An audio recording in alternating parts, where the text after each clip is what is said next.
आषाढ़ मास के शुक्ल पक्ष की एकादशी को देवशयनी एकादशी कहा जाता है और ऐसी मान्यता है कि इस दिन से भगवान विष्णु समेत समस्त देवगण 4 महीने के लिए सो जाते हैं। इस अवधि को चातुर्मास कहा जाता है। इस बार देवशयनी एकादशी 20 जुलाई को पड़ रही है। देवशयनी एकादशी के दिन से सभी मांगलिक कार्यों पर रोक लग जाती है और फिर अगले 4 महीने तक यानी कि देव प्रबोधनी एकादशी तक कोई शुभ कार्य नहीं होता।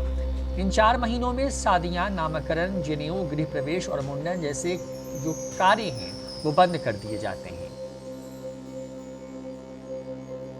आज हम आपको बताने जा रहे हैं कि 4 महीनों के विष्णु जी के सोने जाने के पीछे की कौन सी पौराणिक कथा है। वामन पुराण में बताया गया है कि एक बार राजा बलि ने अपने बल के प्रयोग से तीनों लोकों पर अपना अधिकार जमा लिया।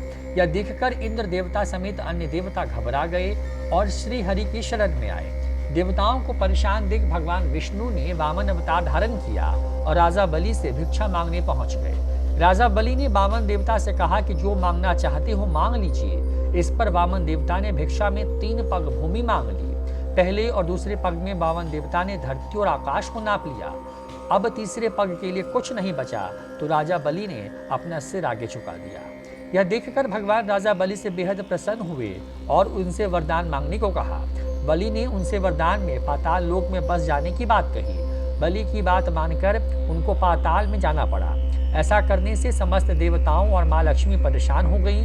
अपने पति विष्णु जी को वापस लाने के लिए माँ लक्ष्मी गरीब स्त्री के वेश में राजा बलि के पास गई और उन्हें अपना भाई बनाकर राखी बांध दी और उपहार के रूप में विष्णु जी को पाताल लोक से वापस ले जाने का वरदान ले लिया।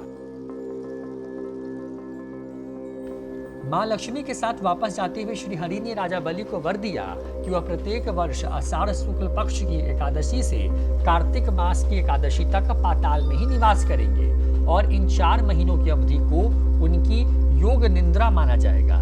यही वजह है कि दीपावली पर माँ लक्ष्मी की पूजा भगवान विष्णु के बिना ही की जाती है।